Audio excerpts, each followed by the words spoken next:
In these times when you were a youth, did you feel any pressure, social pressure, or pressure from your family? What's your intake on that? Didn't actually feel a lot of social pressure when I was in university, aside from, issues with my girlfriend or not, or, stuff like that. With my family, there was pressure only, not really pressure, because I was the first one in the family to go to university, and I paid for everything myself. So there was never anything about my parents on my case about what I was studying and things, because I was just studying what I wanted. And I really, really enjoyed what I studied. I mean, I was just having a blast. So for me, school was kind of a real good time. Now, when I got to grad school, it's a different thing, because once you're doing your master's degree, you have so much planning that you have to do around these, because it's a really big show. You spend 2 years planning and things like that. And right in the middle of it, my girlfriend had a really serious medical emergency, like a brain aneurysm. She almost died. So that made it really difficult. So I had some really intense pressure there.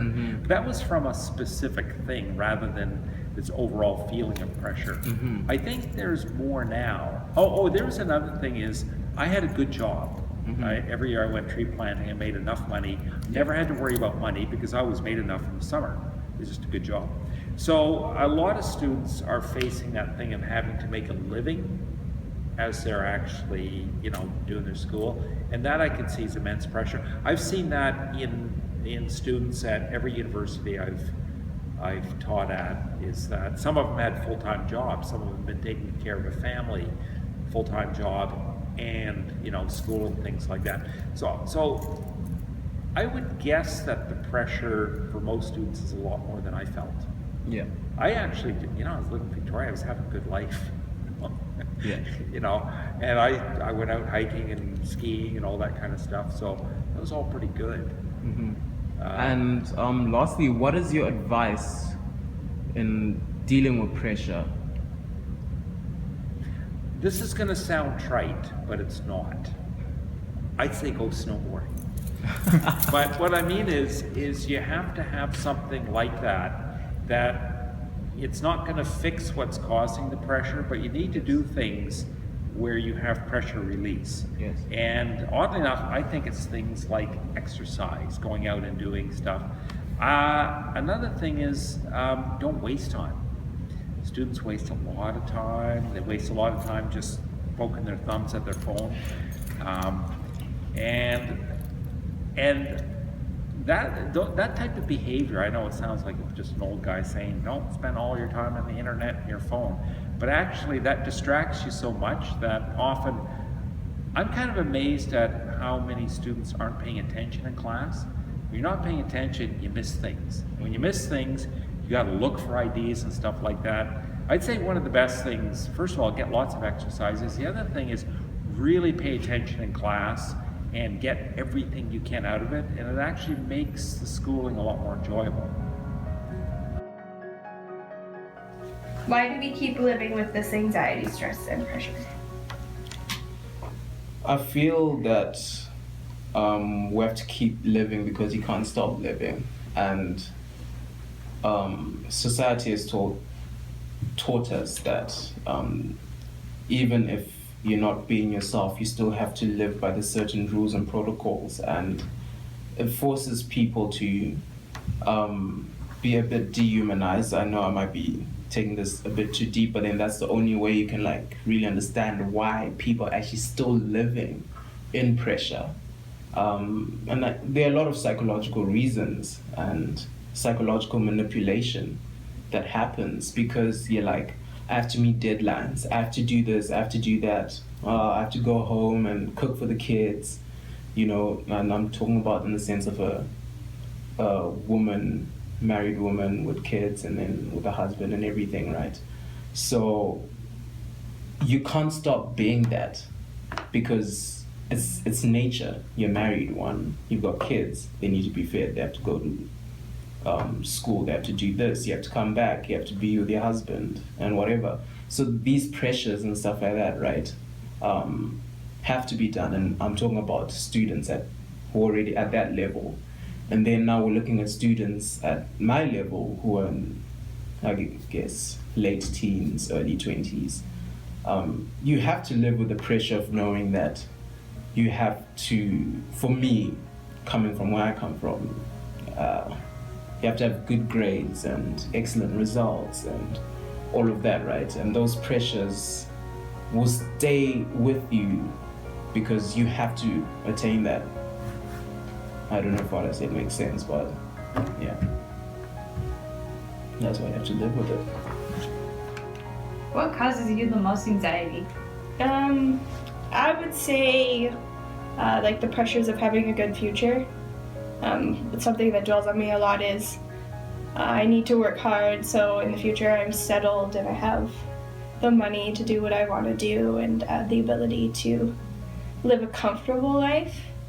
And like it's a big pressure on me from my family too because like my dad came from nowhere, not having a good job.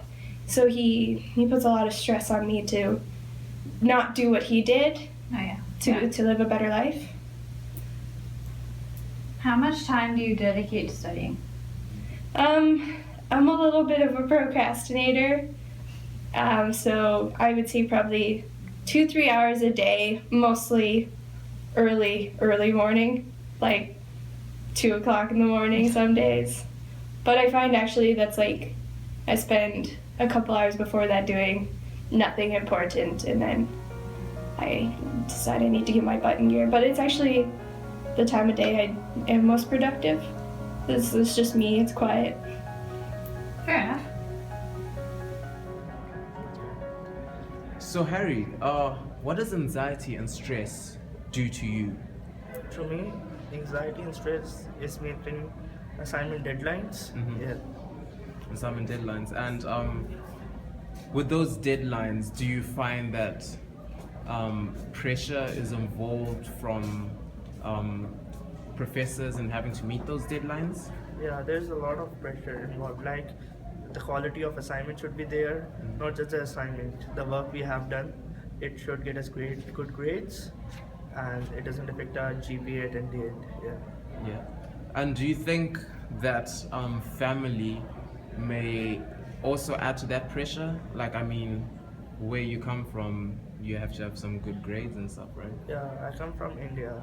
Yeah, it's like that. There is family pressure for students from India, but personally, not to me. Yeah. Yeah. And so, how do you deal with that pressure or the anxiety of having to finish deadlines and have good grades? I think the best possible way is to study hard, and sometimes while studying, you can say we devote more time to the studies and we miss out on other things. That's a drawback of scoring or trying to score more or going that extra mile for studies.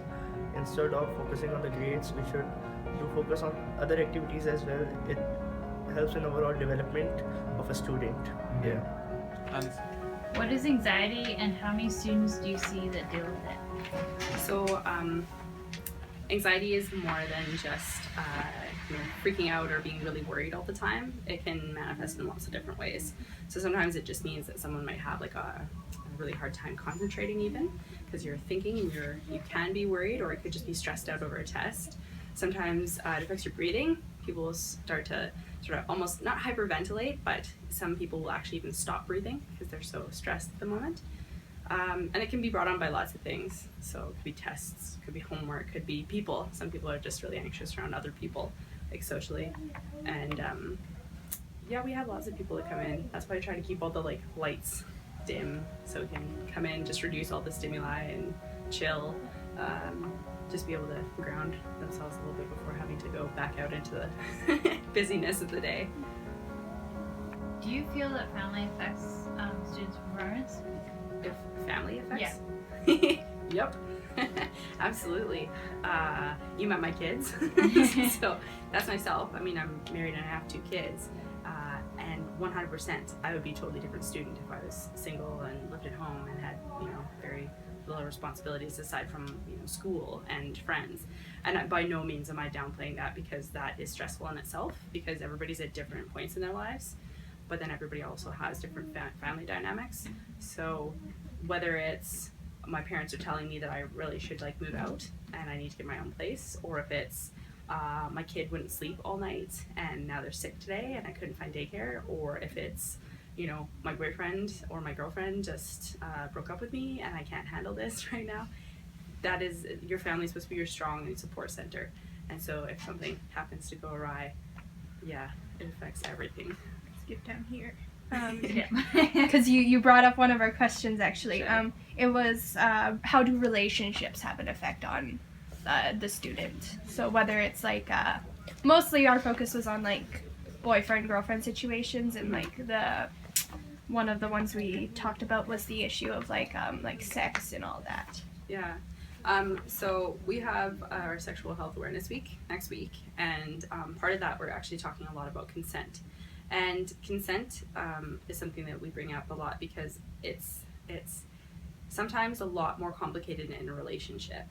I mean, obviously, if you're going, somebody hooks up with somebody at a party, or you know that they met downtown or whatever, that seems a little bit more black and white. But when you're in a relationship, it could be just any amount of like manipulation and coercion, which you wouldn't think at first. It would be like, oh, well, you know, we said we were gonna do it tonight. Like, can we please, like I really need this or whatever. If your partner says no, then it's no. And the reason I kind of stress it as far as sex, that goes with loads of stuff in a relationship. It's really hard to say no to your significant other. And so any kind of stress or even any type of like unhealthy behavior in a relationship, when you're in it, you can't tell because at that moment you're so involved, like your heart and your emotions and everything. So I don't know, it's hard to say. Like, we would, if somebody came in here and they're having a really hard time, we might sit and try and discuss a little bit, and it's more about helping someone be aware of what's going on. Let them sort of figure out what the situation is, and instead of saying, oh, well, this and this and this and that's so bad, you need to get out of this relationship and it's so unhealthy. No, you just talk about it. And if there's any crises, then we always refer to like the counseling center. Okay, yeah. Oh, I'm gonna also talk about this one because it was also related. Like the benefits behind a relationship at the same time. You think that they do provide support and relief? Absolutely. Like I said, I'm married, so my husband, we started sort of hanging out more, not quite dating, when I came back to school. That was like, well, it'll be 5 years in January. So for me, I was like starting school, and I had 2 kids who were much smaller than they are now, and it was really stressful. And so my husband now, who was a good friend then, was really good at supporting me through that. And then, like, you know, getting married and all that kind of thing.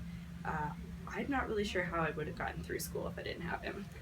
Because he'll not just watch the kids, but, you know, I had a crappy test and he usually laughs at me because he's like, you always do so much better than you think you did. And even just that encouragement and support going through school, I don't know how many times I've been on the phone crying to my mom. Mom, right? So it's those types of relationships that can build you up more than any others, I think, personally.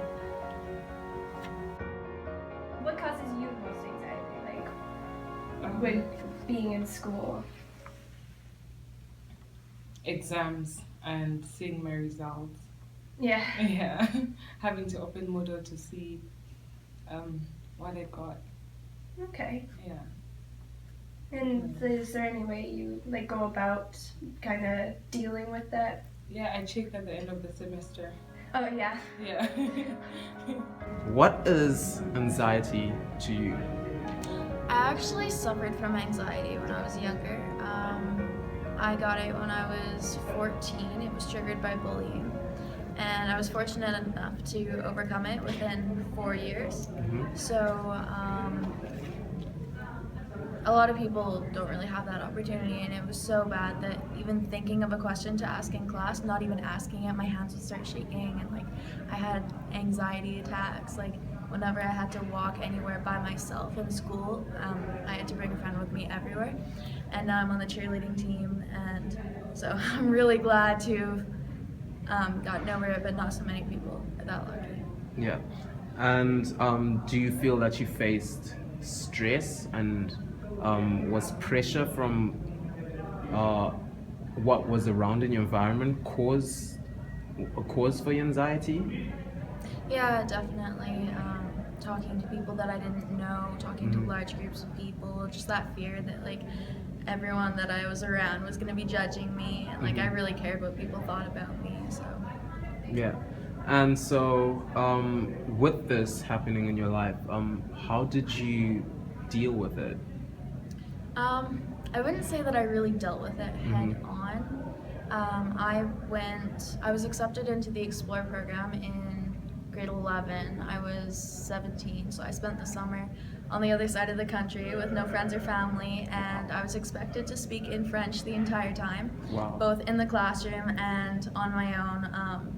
So just having that expectation that someone's going to talk to you and you have to translate, make sure that what you're going to say is grammatically correct, and then spew it back in a matter of like 20 seconds before they thought that you were weird. I just didn't have time to focus on it, and then when I came back, I kind of realized after a few months that it didn't bug me anymore and it wasn't a problem. What are you taking at Thompson Rivers?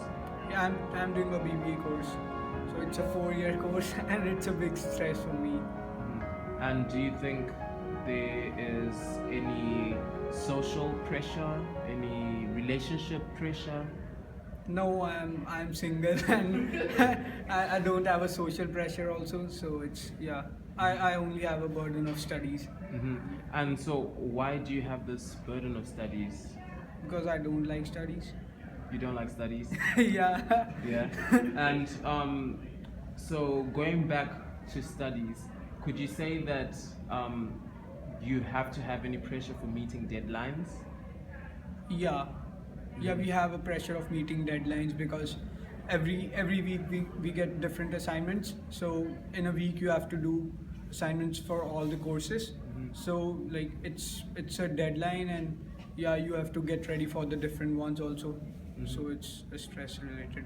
And so how do you deal with having to meet these deadlines and having to study when you don't want to study? We have to manage our time so that like we don't get stressed, and yeah, we have to manage our time according to different courses. So yeah, we have to do it. And lastly, is there a way that you escape from pressure, like other activities that you do?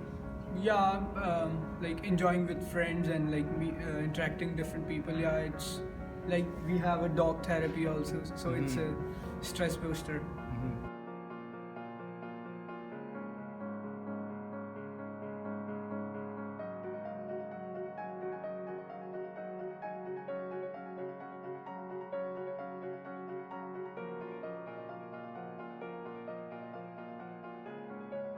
What advice do you give to those students? Usually it's sort of advice like that, just to find a way that they can calm down, that they can sort of take control a little bit more, because usually anxiety comes with that, not being in control. Like a really severe case of anxiety would be like somebody who has OCD.